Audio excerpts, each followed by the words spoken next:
গতদিন তো দেখেছেনই আমরা বাড়িতে চলে এসেছি। বেশ অনেক দিন পরেই কিন্তু বাড়িতে আসা হলো, লম্বা একটা সময় পরে। আর হঠাৎ করে এই ডিসিশনে কিন্তু বাড়িতে আসা। ওই যে দেখুন আমার মাম্মামটা কপালে টিপ পড়েছে, তার কারণ হচ্ছে ছোটবাবু টিপ পড়েছে, তাকেও টিপ পড়তে হবে। দুপুরে খেয়ে দিয়ে রওনা হতে হতে বেশ অনেকটা সময়ই লেগেছে, রাত হয়ে গিয়েছে আমাদের বাড়িতে আসতে আসতে। তো এসে হালকা পাতলা কিছু নাস্তা করা হয়েছে। ভাবি নুডলস রান্না করে দিয়েছিল। নুডলস তো নিজে রান্না করে খাই, তবে এই নুডলসটা কিন্তু বেশ ভালোই লেগেছে। আমাদের বাড়িতে আমাদের সঙ্গে ওরাও এসেছে অনেক দিন পরে বেড়াতে। বাইরের দোলনাটা মানে ভাসুরের ছেলের এই দোলনাটা দেখে তার খুবই পছন্দ হয়েছে। সে তো আমাদের বাড়ি থেকে কোনোভাবেই আসবে না, এখানেই থাকবে। দোলনাটা তার এত ভালো লেগেছে। তাকে তো এটাও বলা হয়েছে যে তাকে দাদু বাড়িতে যেয়ে ঠিক এমন একটা দোলনা করে দেওয়া হবে বস্তা দিয়ে আর দড়ি দিয়ে। সে তো সেটা শুনে মহা খুশি। আমরা তো হঠাৎ করেই চলে এসেছি। পরবর্তীতে ডিসিশন হয়েছে মেহমান বাড়িতে যাবে, বাসায় আসতেছে না, তাই আমরাও তো এর মধ্যে চলে এসেছি। রাতের খাবার রেডি, বাবুর খিদা পেয়েছে, সেও খেতে চাচ্ছে। আমরা সবাই অনেক বেশি ক্ষুধার্ত, কারণ বাড়িতে আসবো এটা ভাবতে ভাবতে ঠিকঠাক মতন তেমন কেউ দুপুরে খেতেও পারিনি। এখন তো খাবার খেয়ে নিচ্ছি। আর এই যে বাবুর কিন্তু কপালে টিপটা এখনও রয়েছে, সে তুলেনি। সকালের দৃশ্য কি সুন্দর, একদম বাড়িতে কিন্তু বেশ ভালোই শীত পড়েছে হালকা হালকা।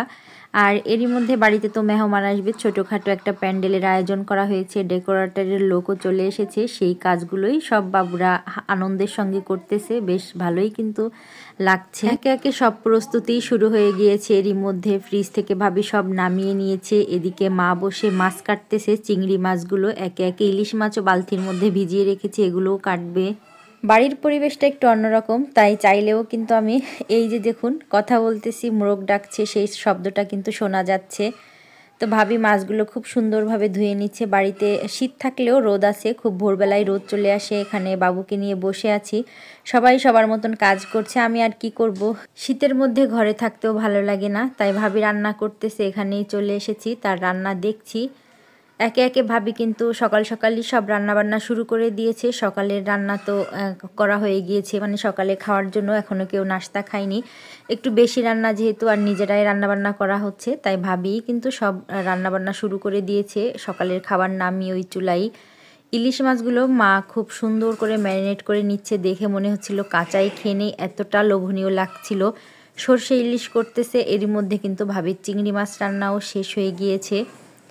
আর মেহমান কারা কি আসবে সেটা তো আপনাদের সঙ্গে বলাই হয়নি। আমাদের বাড়িতে মেহমান আসবে ননদ, ননদের ছেলে মেয়ে, মেয়েদের জামাই, বাচ্চা কাচ্চা, মানে নাতিপুতি সবাই। তো মোটামুটি বেশ মেহমান আছে, যার জন্য সবাই ভাবলাম একটু আনন্দ ফুর্তির সঙ্গেই দিনটি কাটাবো। তাই কিন্তু একটু আয়োজন ভিন্ন রকমের, বাচ্চারা পছন্দ করবে বলে প্যান্ডেলও সাজানো হয়েছে।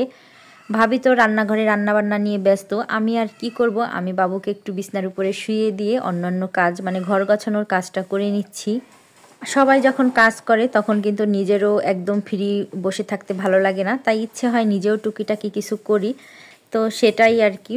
তো এরই মধ্যে এই যে একটু প্যান্ডেলও দেখে গেলাম যে কতটা হয়েছে সাজানো, বেশ অনেকটাই কিন্তু এরই মধ্যে হয়ে গিয়েছে। আর আমার ছেলেটা বায়না, সে হাত দিয়ে খাবে না, গরম গরম ভাত আলু ভর্তা দিয়ে সেটা তার মাম্মামকে খাইয়ে দিতে হবে।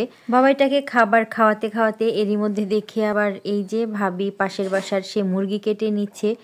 বাসা থেকে তো মুরগিগুলো কেটে আনতে পারিনি, সবগুলো মুরগি আস্ত ছিল, তাই ভাবি মুরগি কেটে দিচ্ছে। শীতের বেলা তো খুব বেলার সঙ্গে পারা যায় না, তো একে একে ভাবি কিন্তু সব রান্নাবান্নাই শুরু করে দিয়েছে। আমি কি করব, ঘুরে ঘুরে একটু দেখতেছি। এদিকে আবার মাওই সাপ এই যে পান খাচ্ছে, আমিও একটু পান নিয়ে নিলাম মাওই সাপের সঙ্গে। আর মাওই সাপ কিন্তু বেশ ভালো মানুষ, অনেক হাসি খুশি একটা মানুষ। মাওই সাপ আবার আপনারা বুঝতে পারবেন না, তাই বলে দিচ্ছি এটা কিন্তু আমার জায়ের মা। বলেছিলাম না বাসায় মেহমান যাবে বলে, সব প্রস্তুতি শেষ। মেহমানদের যে গিফট দেওয়া হবে সেই গিফটগুলোও কিন্তু যশোর থেকেই নেওয়া আসা হয়েছে। এবার হয়তো ভাবতে পারেন যে থাকি নড়াইল, যশোর থেকে কেনাকাটা করেছি। আসলে কেনাকাটার জন্য যশোরই সব থেকে বেস্ট। দেখা যায় ভালো কিছু কিনতে হলে আমাদের যশোরই যেতে হয়। এগুলো কিন্তু আর আমি শেয়ার করতে পারিনি, বাসা থেকে দেখতেও পারিনি কি নিয়ে এসেছে আপনাদের ভাইয়া। ওই অবস্থাতেই তো চলে এলাম। আর এই যে যা কিন্তু একে একে রোস্ট রান্না করে নিচ্ছে, মানে ভেজে নিচ্ছে। রোস্ট রান্না শেষ করে তারপরে গরুর মাংস একবারে মেখে বসিয়ে দিবে। প্লেট ধোয়ার বাকি ছিল, প্লেটগুলোও ধোয়া শেষ হয়ে গিয়েছে। আমি মাঝে মধ্যে এখান থেকে ওখানে, ওখান থেকে সেখানে ঘুরে ঘুরে সব কিছু দেখতেছি, ভাবির রান্না, এদিকে কাজকর্ম। বাবুকে আবার খুঁজে পাচ্ছি না, বাড়িতে আসার পরে সে তো আমার কাছে নেই, তাকে ধরতেই পারছি না। এ থেকে সে নিচ্ছে, মার কোলেই যে ঘুরছে। আজ এই পর্যন্তই, পরবর্তী নতুন ভিডিওতে কথা হবে। সবাই ভালো থাকবেন, আল্লাহ হাফেজ।